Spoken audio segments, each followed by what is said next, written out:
சப்பாத்தி தான் பார்க்க போகிறோம்.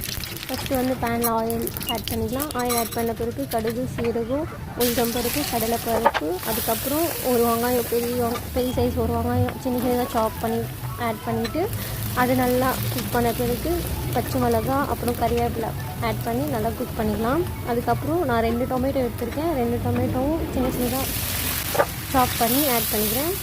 அதுவும் நல்லா குக் ஆன பிறகு குக் பண்ணுறதுக்கு கொஞ்சம் சால்ட் ஆட் பண்ணிக்கிறேன். இதெல்லாம் நல்லா குக் ஆன பிறகு டர்மரிக் 1/4 டீஸ்பூன் டர்மரிக் ஆட் பண்ணிவிட்டு அப்புறம் ஆல்ரெடி பாயில் பண்ணி வச்சு ஸ்மாஷ் பண்ணி வச்சுருக்க பொட்டேட்டோ ஆட் பண்ணிக்கலாம்.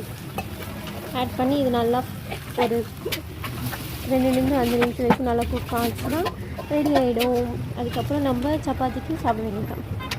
ஸோ இப்போ சப்பாத்தி ப்ரிப்பேர் பண்ணிக்கலாம்.